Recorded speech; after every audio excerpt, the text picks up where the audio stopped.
শীতের মরশুম আর ভ্রমণপ্রিয় বাঙালি দুটো যদি মিলেমিশে একাকার হয়ে যায় তাহলে তো একটা ট্যুর হবেই বস। আর সেরকমই একটা ট্যুর আমি আপনাদের সাথে আজ শেয়ার করে নিলাম। এই গল্প ভাঙা বৃষ্টি আমার সারা গায়ে, কে ভিজলো কে ভেজালো তাতে কি বা আসে যায়।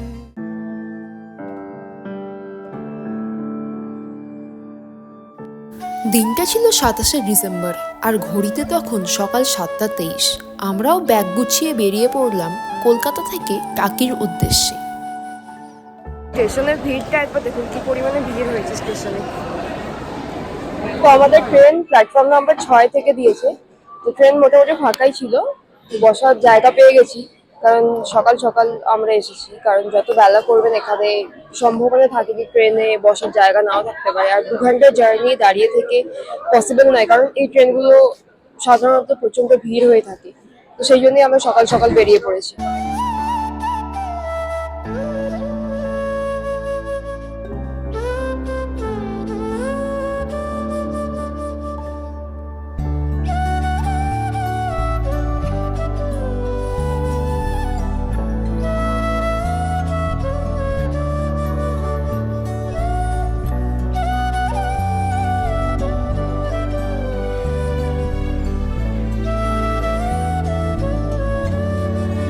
এই যে সব আমাদের ফ্যামিলি মেম্বার দেখুন, টাকি এসছে একদিনের জন্য একটা এত বড় ব্যাগ নিয়ে। এরা বাইরে কোথাও গেলে কত বড় ব্যাগ নেবে জানি না। তো স্টেশন থেকে বেরিয়ে এখন চলে যাচ্ছি টোটো স্ট্যান্ডের দিকে।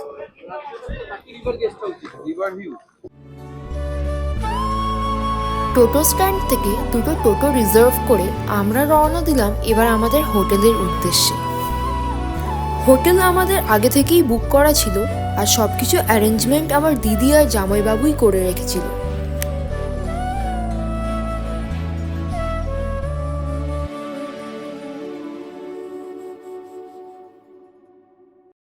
তো স্টেশন থেকে টোটো করে এলাম, এসে এই হচ্ছে আমাদের গেস্ট হাউস, টাকি রিভার ভিউ গেস্ট হাউস। আর এই হচ্ছে ইছামতি নদী, তার ওই পারেই দেখা যাচ্ছে বাংলাদেশ, যেটা ইন্ডিয়া আর বাংলাদেশের বর্ডার। স্টেশন থেকে এই পর্যন্ত আসতে প্রায় মিনিট 10 লেগেছে, আর পার হেড 20 টাকা করে টোটো নিয়েছে। তো এই হচ্ছে আমাদের হোটেলের রুম, এই ঢুকেই এখানে ওয়াশরুম আছে, এই হচ্ছে বেসিন কোবর, এইদিকে একটা মিরর আছে, দেন টিভি, এই যে বেড, একটা সোফা, আর এই হচ্ছে ব্যালকনি, যেখান থেকে একদম ডাইরেক্ট ভিউ দেখা যাচ্ছে। ওই যে ওইদিকে হচ্ছে বাংলাদেশের বর্ডার। তো এই হচ্ছে আমাদের হোটেলের ব্যালকনি, আর এখান থেকে একদম দেখা যাচ্ছে ইছামতি নদী, আর ওই পারে হচ্ছে বাংলাদেশ। এটা হচ্ছে ইন্ডিয়া আর বাংলাদেশের বর্ডার। হোটেলের বাইরে বেরোতেই একটা দোকান দেখতে পেলাম আর সেখানে পেয়ে গেলাম লুচি আর ঘুগনি। সেই খেয়েই বেরিয়ে পড়লাম প্রথম দিনের সাইট সিনের উদ্দেশ্যে। তো এইমাত্র জাস্ট কাকিমার দোকানে লুচি আর ঘুগনি খেলাম, সত্যি খুব ভালো ছিল, একদম বাড়ির মতো, যেমনটা আমি পছন্দ করি, মানে একদম হালকা খাবার। কাকিমা আর কি কি রাখেন আপনি? ওই অর্ডার দিলে দুপুরে ভাত টাত করি, কেউ যদি ভাত খেতে যায়, এবার যেরকম স্পেশাল আইটেমে কেউ মাছ খেতে যায়, ভালো ভালো এখানকার যা লোকাল মাছ, আর সবটাই মানে ঘরোয়া, ঘরোয়া রান্না, ঘরোয়া, ঘরোয়া মানে তেল ঝাল কম দিয়ে যেমন হয়। একদম নর্মাল মশলা ছাড়া, একদম 5 ফোড়ন দিয়ে করা। যারা পছন্দ করেন এই ধরনের খাবার অবশ্যই কাকিমার দোকানে আসবেন, খেয়ে যাবেন, খুবই ভালো রান্না, ভালো লাগবে। ভালো থাকবেন কাকিমা। কোথায় কিভাবে ঘুরবেন তার সমস্ত লিস্ট এখানে দেওয়া আছে, আর সাথে দেওয়া আছে পার টোটোর ভাড়া আর সময়সীমা। প্রথমেই চলে গেলাম 400 বছরের পুরনো দুর্গা দালানে, যেখানে আজও নিয়ম মেনে দুর্গাপুজো হয়।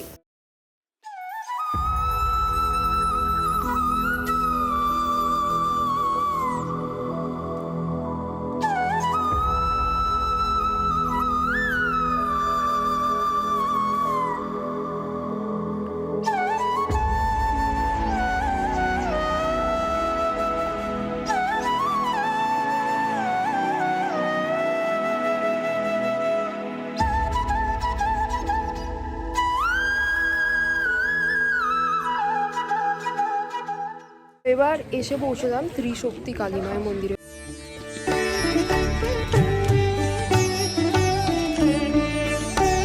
ইনি ছিলেন এই কালী মন্দিরের পুরোহিত, যিনি ধ্যানমগ্ন অবস্থাতেই মারা গেছিলেন, আর এখানেই ওনার সমাধি তৈরি করা হয়।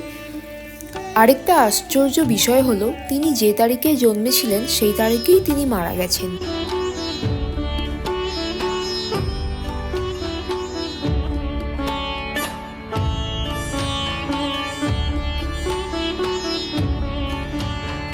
মায়ের 10 অবতার বা দশমহাবিদ্যা তো অনেকেই দেখেছি, আজকে দেখলাম মায়ের ত্রিশক্তি রূপ।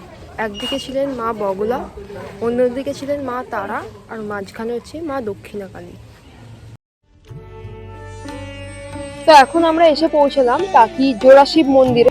এই শিব মন্দিরটা হলো 300 বছরের পুরনো শিব মন্দির। এই যে আমার পিছনে দেখা যাচ্ছে টাকি জোড়া শিব মন্দির। शिव कैलाशों के वसी धौलीदारों के राजा। মন্দির দেখে ফিরে এলাম আমাদের হোটেলে আর চলে গেলাম লাঞ্চ করতে।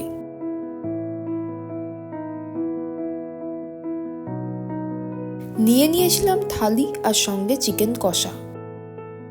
প্রত্যেকটা রান্নাই ঘরোয়া আর সুস্বাদু ছিল, একদমই মনে হয়নি যে বাইরের কোনো হোটেলে খাচ্ছি।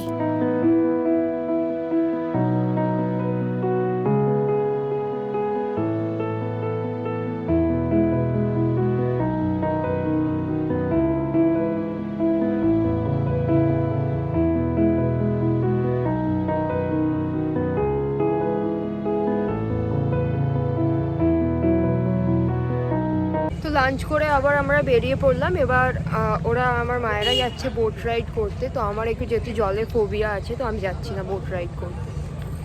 বোটে উঠবো না বলেছিলাম, এরা এমন জোর করলো। দেখুন, টাকি দেশে যদি আপনি এই বোটে না ওঠেন আর মোহনা আর বাংলাদেশ বর্ডার যদি না যান, তাহলে টাকি দেশে কি করবেন বলুন? এত ভীতু কিছুতেই যাবে না, তাই আমি জোর করে তুলেছি, চল ওঠ। লাইফ জ্যাকেট নেবো, এক্ষুনি উঠবো।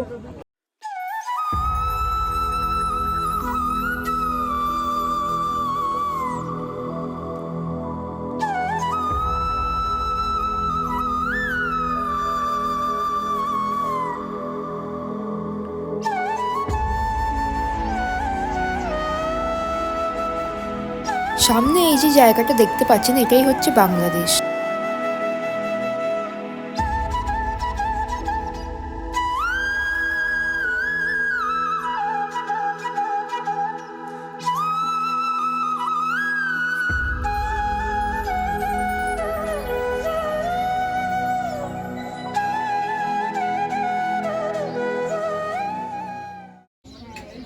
ভালো খেতে চাটা। খুব ভালো খেতে, ব্যাপক খেতে চা। এসব একদম ইছামতি নদীর পাশে এই পরপর স্টল, এখানে দাঁড়িয়ে চা আলাদাই ব্যাপার। আচ্ছা, এটা হচ্ছে বিসর্জন মুভিতে কৌশিক গাঙ্গুলির যে বিসর্জন মুভি ছিল, তাতেই রাজবাড়িটা দেখানো হয়েছিল। এই বাড়িতেই শুটিং হয়েছিল মুভিটা। এখন অন্ধকার হয়ে গেছে, ভালো করে দেখা যাচ্ছে না। সকালের দিকে এলে বোধহয় ভালো আসতো, বোধহয় নয়, অবশ্যই ভালো আসতো। এখন অন্ধকার হয়ে গেছে বলে এটা ভালো করে দেখা যাচ্ছে না। এই যে বিসর্জন মুভিতে এই বাড়িটা।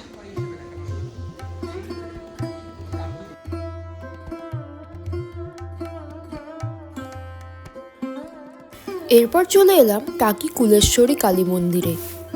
প্রায় 450 বছরের পুরনো এই মন্দির। শোনা যায় জেলেদের জালেই নাকি দেবীর ঘট উঠেছিল, আর তারপর থেকে সেই ঘট প্রতিষ্ঠা করা হয় একটি 8চালা ঘরে। পরবর্তীকালে সেখানকার তৎকালীন জমিদার দেবী মায়ের মূর্তি প্রতিষ্ঠা করেন।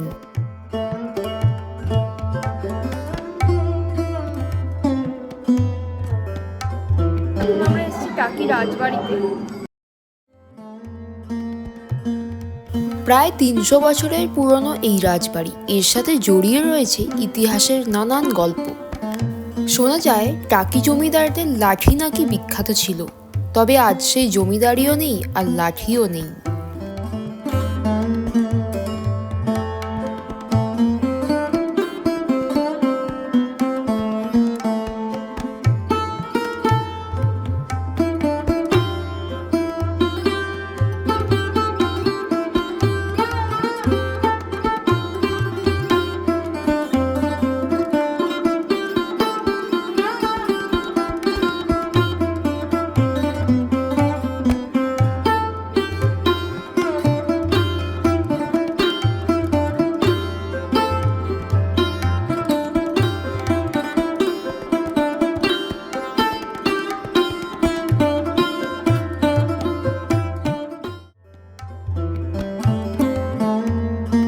এই হলো জমিদার বাড়ির ঠাকুর দালান, যেখানে আজও দুর্গাপুজো হয়।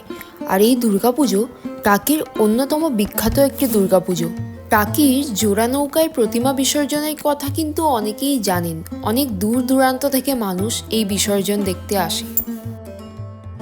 টাকির এই পূবের রাজবাড়ি দেখে আমরাও ফিরে গেলাম আমাদের হোটেলে। দেখা হচ্ছে আবার পরবর্তী ব্লগে। ততদিন সবাই ভালো থাকবেন, সুস্থ থাকবেন। আর ভিডিওটা যদি ভালো লেগে থাকে তাহলে চ্যানেলটা সাবস্ক্রাইব করে দেবেন, লাইক আর শেয়ার করতে ভুলবেন না।